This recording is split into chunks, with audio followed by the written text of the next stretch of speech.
greetings, dear ones. I am Kryon of Magnetic Service. I have said that so often. But that's not all that I am. I'm a brother and a sister.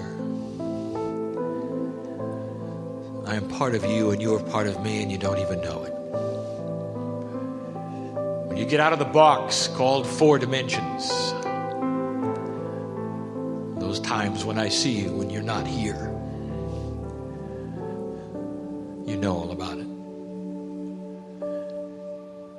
Some of you have looked upon my words and seen far more than words. You felt the hugs of a brother or a sister. You felt the timelessness of who you are. And if you felt that, it's because this has always been the projection. We're all sacred equally, pieces and parts of what you would call God. We speak between the veil and here, easier and easier. We bring you concepts which, although are not new, continue to be startling to someone in this box called 4 dimensions. It's a sweet place here. And I know all of you.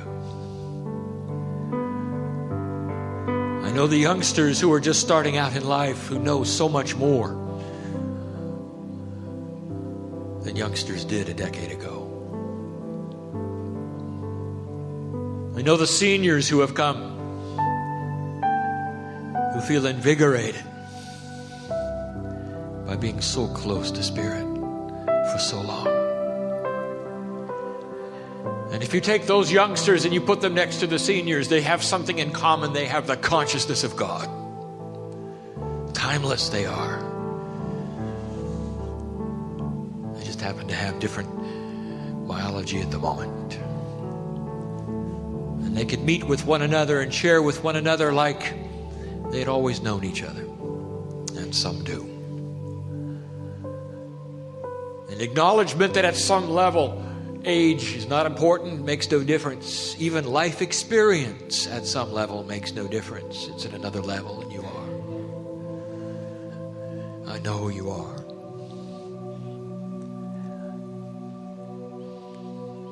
And it's not because I've heard meditations or anyone who's prayed to me. It's because Spirit is on your shoulder. Did you know that? You are part of a quantum collective. An all-knowing, all-loving energy, which knows exactly what you're going through and the fears, the challenges, the questions. Next time you meditate, try this. Sit on the floor and don't say a word. Don't think about the things that you're trying to do or the things that you want to accomplish, because your brother, your sister, that includes me, knows it all.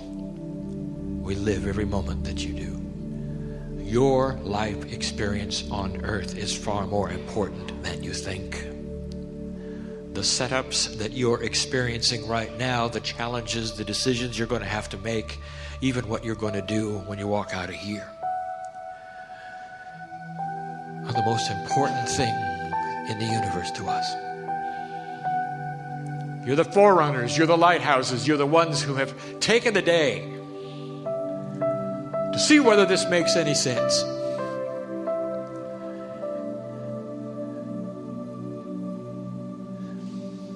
We have those in here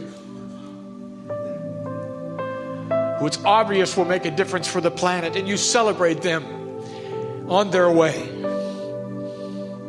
And then there are the ones that feel so ordinary, and I say to you, you are making the difference for the planet just as much as Yah-Yi. And I'll explain that in a moment. Yes, indeed. The message will be about biology. It'll be scientific, yes. Information will be given here that will be transcribed, and I guarantee will make it into a place that will validate some of the things that you're going to see in the next 3 years in science. I'll give it to you here early. But it's more than that. For when we start talking about human DNA, we're starting to talk about a life force that you have yet to understand. Oh, you study it like it's such a static thing. And I'll get to that too. But before we begin, let's just take a moment. It's a spiritual time. Whatever that means to you, inward, you might go. Whatever that means to you, touching your higher self is something you might do, so that you'd have a grander understanding of even the science that is being presented today. And if you are here as the scientist, this is for you. Presented in love. Piecemeal. We give you information which is about to be discovered on the planet anyway. But we love to do it. And then we can say, well, you heard it here first. DNA. When my partner started this work, they didn't talk much about it. And now that's just about all we talk about. What has happened between then and now in your linear time frame is astonishing. Not just in your own science, but even in the esoteric. We now are labeling the DNA layers. We're giving them the names in Hebrew. There would be those who say, well, why are they in Hebrew? Why are they not in Lemurian or perhaps in Sumerian? All right, you find me a dictionary of Sumerian and Lemurian, and we might do that. But there isn't. So the core language of the planet that is most understood, the most profound, that has the seeds of creation, is Hebrew. So this is where we go and where we turn for understanding. And you'll see science doing it too. For they understand how profound it is. We're starting to identify the layers of DNA for you and trying to give you an interdimensional picture of how they wind together. It's impossible. For to you, 12 is always 12. There's 1, then there's 2, then there's 3, then there's 4, and they're all in a row. Well, they're not. They exist on top of one another, and they touch one another in ways that are complex. We told you that layers 4 and 5 only go together. They can only be together. And there would be those who would say, well, why is that they can only be together? And the answer is yes.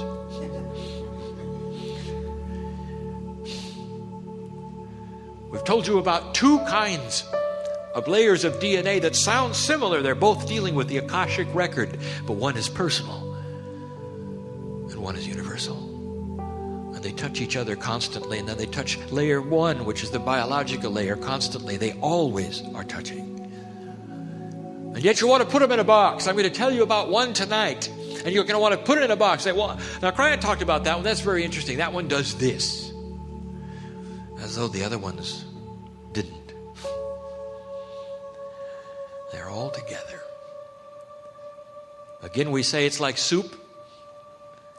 You're about to taste it. The ingredients are there, but they don't label themselves for you. They're just there, and they work together to create nutrition,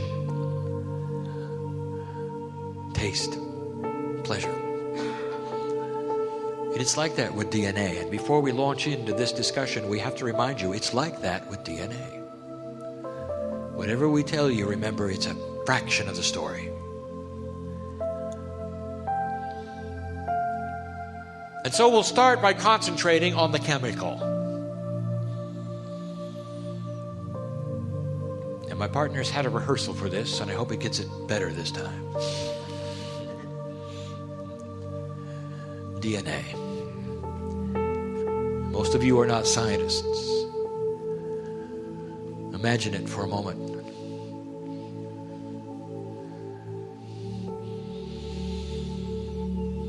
twisted pair of nucleotides hanging on a superstructure of sugar. There's a lot of it when you start looking at it. There's only 4 parts. They're repeated so often, it's staggering. 3 billion base pairs. And it's supposed to make up the entire human genome. And that's something you recently have mapped, and you should be proud. You finally got the map. But what I'm going to present to you tonight is this, is you're in a box and you're biased. Even in the beginning study of this DNA, you're biased. You think you know how it works and you don't. And so you're only looking for what you expect to work. 3 billion base pairs. Well, the map is done. And the map is like getting a book in a foreign language. And finally, now you've been able to photograph every page and you know every letter. And you do. Every single letter. And now it's time to interpret the language and make sense of what the map says in the human genome. And here's where the bias comes in, because right away, here's what your science is saying. Well, we happen to notice there's a whole lot of this stuff, but there's only 3% that seems to be doing anything at all. And that 3%, now we can tell that it's doing something because these are protein-coded DNA parts. They create genes. It's not going to be that hard because we have discovered that only 3% of DNA does anything at all. And those genes, now there's only about 40,000 of them, and we can begin to find out what makes the body work and throw away everything else. In fact, we're going to call it junk. 97% of what science has labeled in DNA, they're going to throw away as junk. Now, there's a couple of things that may be wrong with this. And let's just study 1 or 2 of them. But first, let's say why they do this. They say, obviously, it's left over from development. It is no longer needed. It is no longer used. It's junk. Somehow the human used to use it, but they don't now. And here's how they prove their case. They say because the onion has 36 billion pairs. It's got a lot of junk. Now that doesn't relate at all. It doesn't relate to intelligence or complexity of structure. The onion, 36, 12 times as much DNA as you do. And they say, of course, you know, the onion is not intelligent, the onion is not complex. Really, onions don't make war.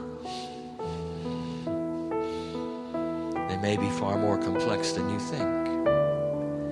What if they had imprinted instructions about nutrition that went deeper and were more complex at an interdimensional level than even what you are going through? Did you ever think of that? Maybe there's a purpose for them that is hiding. Did you ever think of that? It's not junk. Let me tell you something. How many of you have even begun to study the process that is beautiful called evolution? Indeed, it has shaped the planet. Indeed, you can see it operate even in your own lifetime in certain species.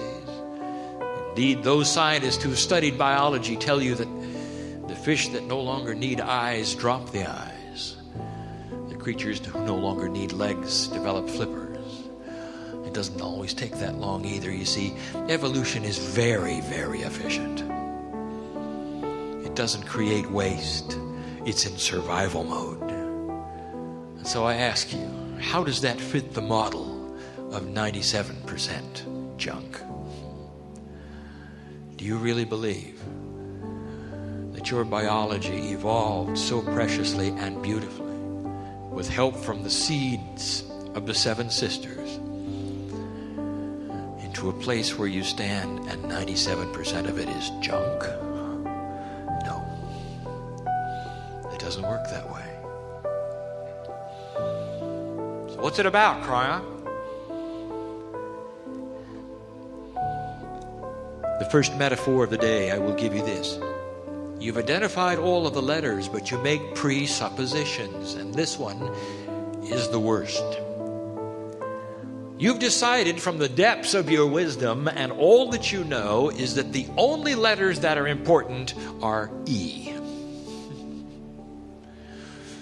Now, this is a metaphor. And so therefore, the only words you're going to pay attention to in 3 billion base pairs are the words that have an E in them. Because everybody knows that all the words that don't have an E are junk. So what is your limitation? Your limitation is that you've only got one letter. That's all your awareness provides. And in this metaphor, that letter happens to be your idea of genes. What are genes? And in your science, they say the only genes are the ones that are chemically produced by protein-encoded DNA.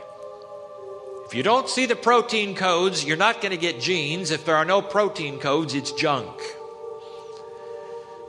And here's what we're going to tell you, dear human being. That 97%, that's where the gold is. That's the RNA. The 97% is the smart part. There are over 120,000 genes in the human genome. And we say that now, and someday you'll see we're right, because if you only count the E's, there's only 40,000. You see, the protein-encoded portions of DNA are the mortar and the brick. That is the building that will be built in the body. The genealogy that you study that is only protein encoded, therefore, is only the bricks of the building. The intelligence of the design and the part that talks to all 12 layers is 97% strong. It's the RNA. It's the intelligent instruction sets for the protein encoded sets. It's not been seen. It's not been studied. It's not even been acknowledged. And off you go. And you're going to figure out the human genome and throw away 97% of it. Well, you won't. Because there are enough who will take a look. Why does it look like junk? Because there are no encodings that make sense. You expect words to have a certain shape. And even in mathematics and even in computer programming, if you look at a code, it has to have start and stop marks. It has to have indicators, the go-tos. It's the same in biology, except in this 97th percentile. There is no coding that makes any sense. It's interdimensional. It's written in an interdimensional language that will not make sense to anyone until they start using base 12 math. And then it'll flip into a pattern, a grid. You'll start to see the repeating parts, and there's a lot of them. You'll start to coordinate the RNA and instructions to the genealogy that is protein encoded. It's not that far away, and that's why we bring it to you now.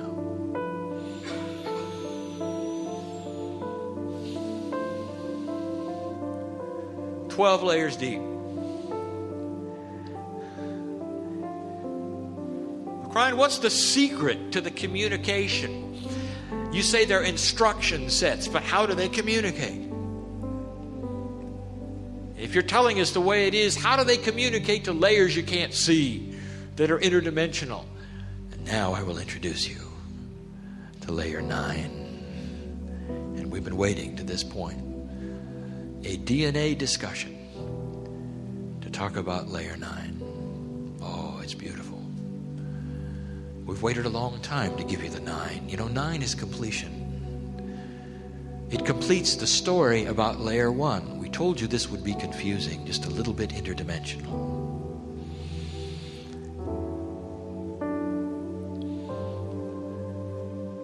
The 9th layer of DNA is called Shekinah Esh. Shekinah Esh. We will translate that in our way as the flame of expansion.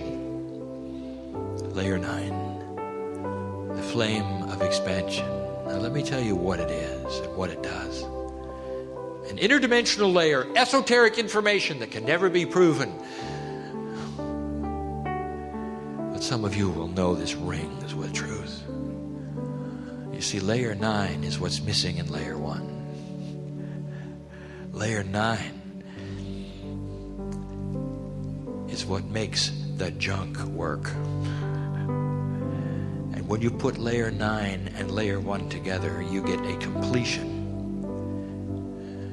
of communication to the interdimensional layers. Those instruction sets, 97% deep, are instruction sets for all DNA, not just layer 1. Layer 9 is the bridge, the flame of expansion. It's the bridge to ascension. It's the bridge to healing. It's the bridge to mastery. It's the bridge to self-worth. It's what you are trying to reach as what you call the cosmic lattice. For that is the energy of layer 9. And there's more. Expansion. If somebody said, well, my DNA is expanding, you'd say, well, get to the hospital. And what is your bias there? You'd say, because it's not supposed to. You don't want something like that. You want it to stay the same now, don't you? Layer 9 even has its own patron saint. Saint Germain. The flame is the violet flame. Healing. Change, activation. It's the only layer of DNA that's connected with a spiritual being. The flame of expansion. Shekinah.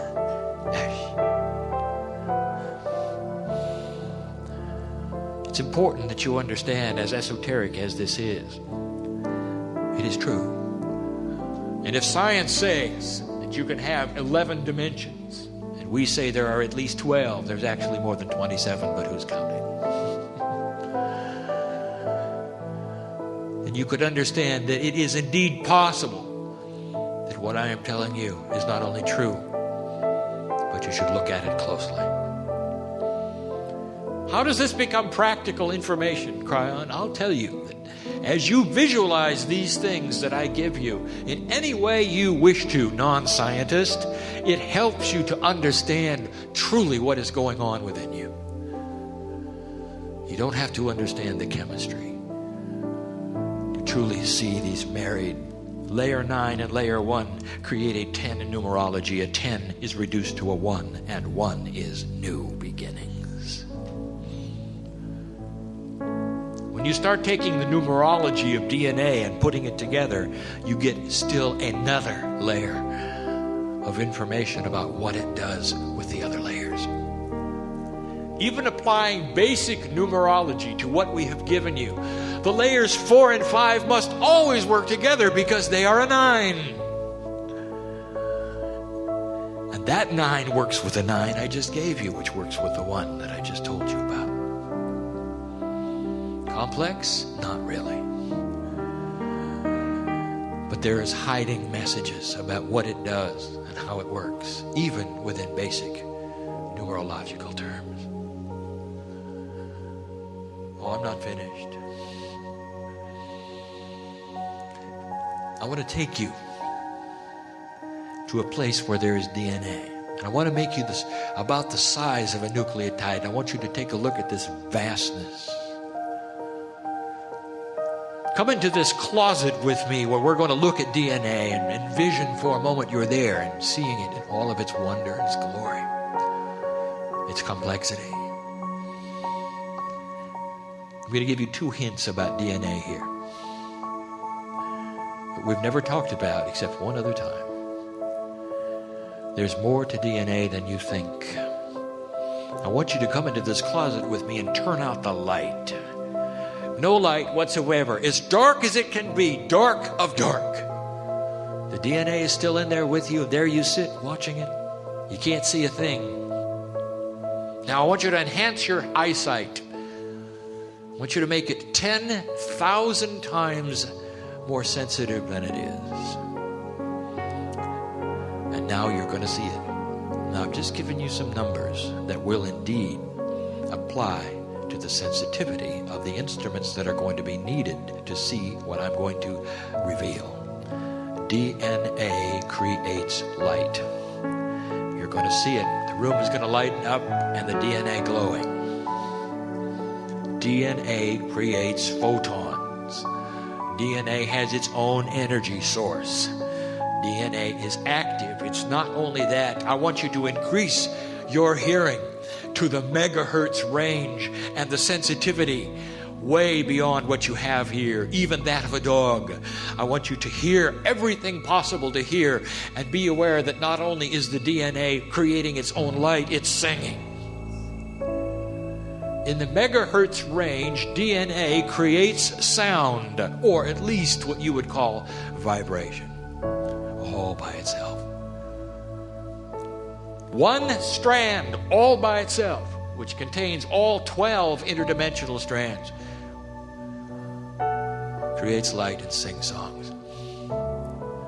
And you might say, well, that's very lovely, Kryon. What do we make of this? I'm telling you that in the laboratory, you're going to see it if you want to. Create light and sing. It's not understood, it's not known, it's never been noted. There is no notation. DNA vibrates and creates literal sonic energy.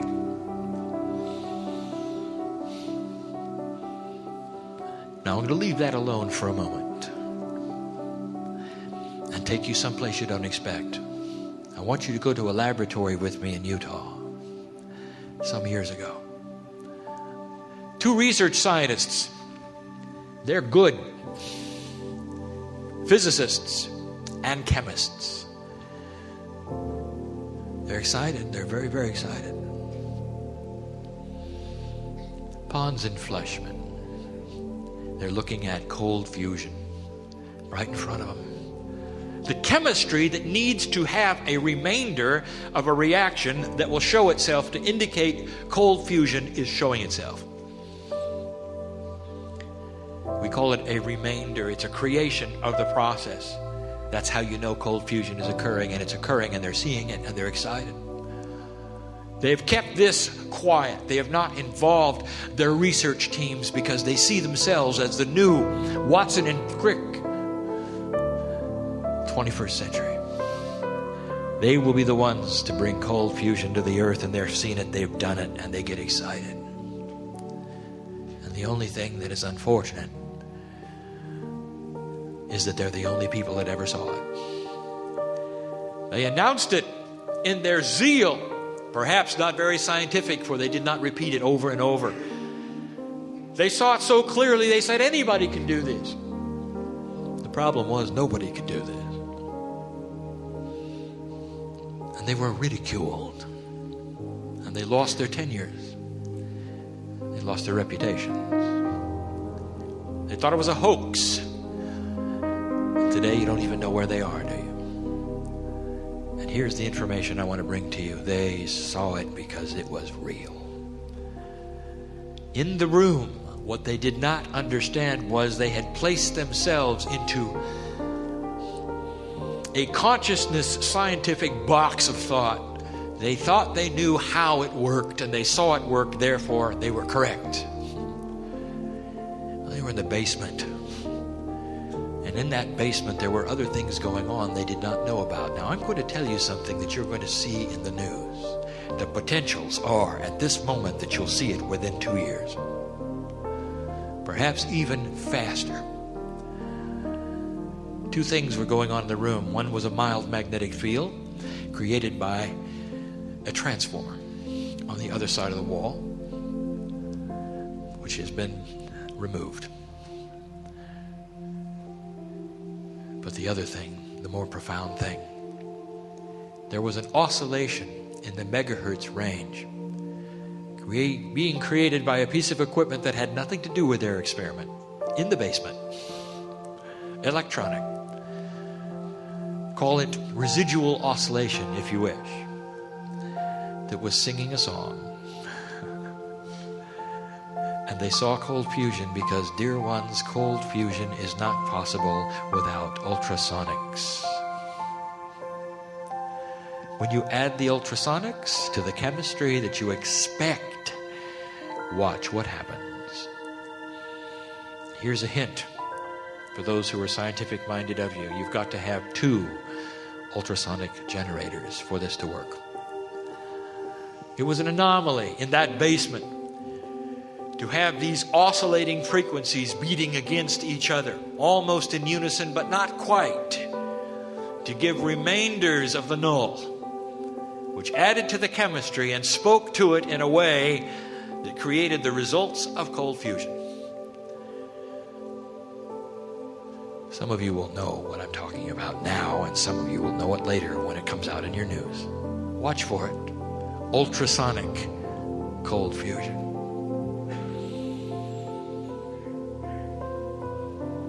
We're going to name an effect today.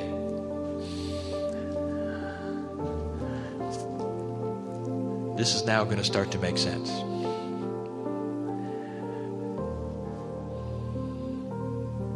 In the experiments of Dr. Todd Ovakaitis, who we now call Yai,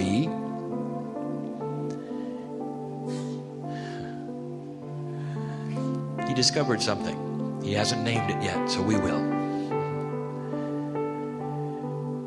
That when you speak in a certain fashion to the cells of the body, especially the DNA,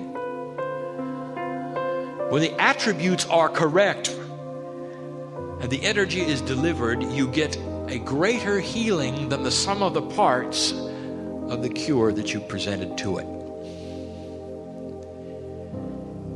It's almost like this. Let me give you an example. Let us say that it's your job to keep a baseball moving in a playing field. And so alone, you throw it from one end of the field to the other. And you spend your life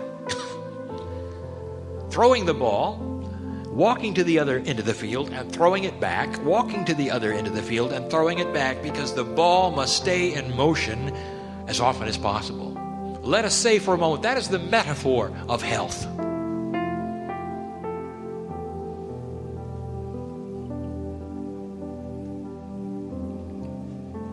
Suddenly, along comes a process that is interdimensional. And part of it is even a consciousness shift. The playing field itself has begun to shift. And now something amazing is happening. Instead of having to throw that ball into the field and walk to the other side and throw it and walk and throw, you make one throw and something invisible catches it. Throws it to something else invisible, and throws it to something else invisible, and there you stand, watching the ball whiz around, creating life force and health way beyond anything you thought was possible. It's a metaphor. You throw one ball into the field, and what you get is a miracle. It continues going and going and going because there's an energy in the field that was never there before. Oh, perhaps it was, but it never showed itself until you threw the ball just a little differently. This is the core information of Yai. What he is indeed working on that was present in the temple of rejuvenation are messages to cellular structure, to DNA, to the 97% RNA instructions that kick them into action. He's throwing the ball to that. And he is literally awakening the instruction sets that have been dormant and waiting to see this kind of process where you get more healing than the sum of the parts of the cure. or of the process of the healing. It's almost like you give somebody a fish and a loaf. And suddenly there are many fishes and many loaves. You get the picture? So we'll name it. It's an effect in biology that has only been seen here in his work. And it's called the Yai effect. Oh, it won't stay that way for long. Science will indeed give it some kind of name that no one can pronounce but scientists. It's so typical. But you can always call it the Yai effect. Now let me tell you some more about the Yai effect. There's more here than just healing. There's more here than just an effect of biology and chemistry because of what I'm going to present in this next and last section. I've got to do still another metaphor about DNA. I hope you understand. I hope you get this. And we'll make it simple.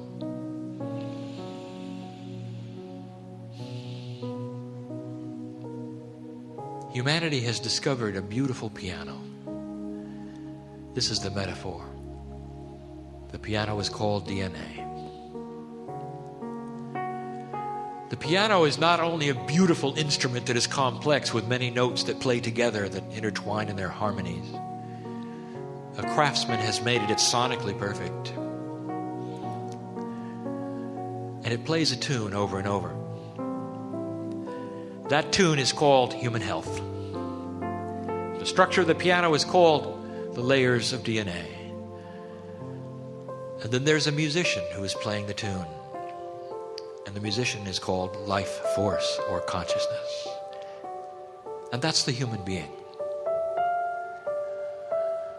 And this is indeed what humanity has discovered. And just lately in their science, they said we've covered every inch of the piano. We know what makes it work.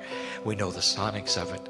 We can pluck the strings of it. We know what they're called. We know the names of the notes. We know how many there are. We've identified the tune. We know how it plays. Now this is a metaphor of having mapped the human genome. And the tune that plays, well, that's the genealogy and the protein encoded parts of the DNA.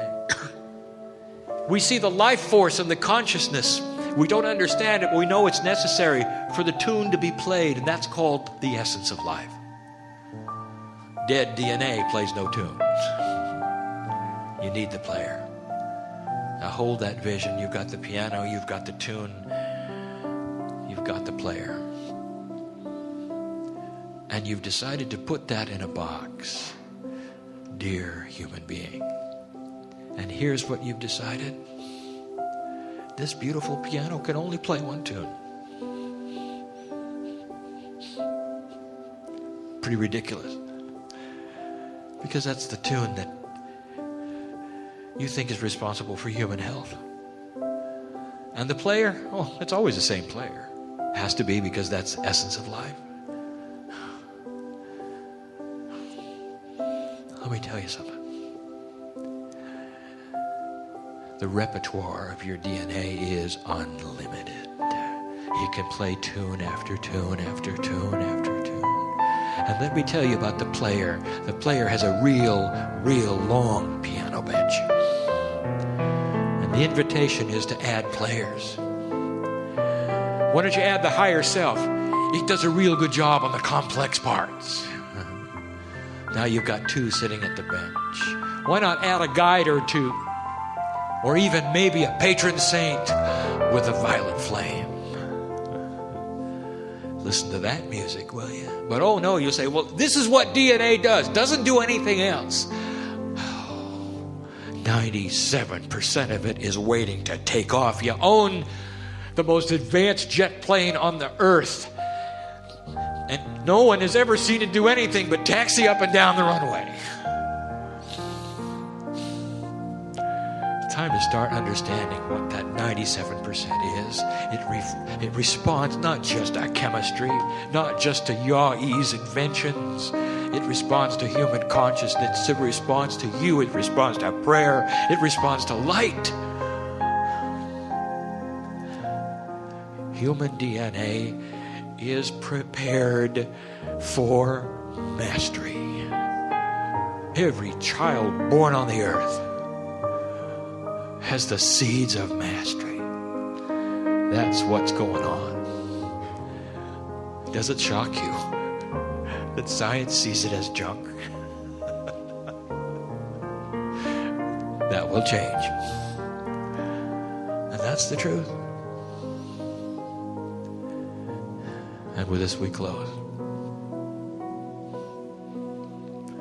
Kryon, what do we do right now?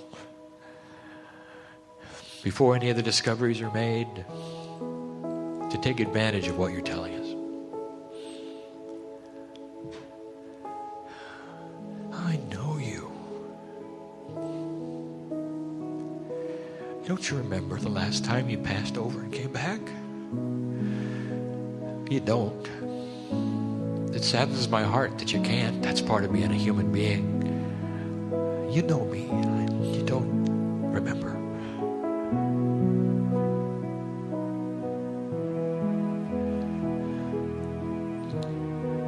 Trillions of entities come through the veil in support of humanity. We sit with you. We hold your hand. You're our brother and our sister. You're forever just like us. You don't see us. You don't feel us. Some of you would doubt such a thing could ever even be. We don't exist. We're out of your reality, but from our side, you are family. There's no greater love than this. We'll say it again, the God that put the universe together, big enough to see multiverses coming and going, and yet small enough to live in your heart. The last time you came and went from earth, we held a party. A grand one. You could hardly wait to get back. But you don't think that way. We hear you saying in your quietest moments, you know, if I have to go through this, I'm never coming back. Yes, you are. That's what you do. You are lovers of Gaia. You are lovers of the universe. Humanity is that way. And not all planets are. But this one is. And here you sit. Some of you wondering, when will this be over? I got things to do. There is no judgment in any of this, except someday you will know that what I speak is accurate and is true. What can you do? Why don't you take the hand of the higher self right now? Don't join anything. Don't read anything. Just sit and know that you are God. Prepare yourself for expansion. Let it be something that is yours for the rest of your life. It isn't something that gets better or gets worse. It just is. Once the expansion begins, it's tough to turn it around. Step by step, see your magnificence. Let the anomalies be healed that you came with, that you're worried about. We know who you are. Let the things that you are indeed knowing in your bodies are inappropriate for you now remove themselves because of your thinking and your DNA, because you are in charge of it. Let this healing be accurate and true and permanent right now, because there's masters in this room, and so it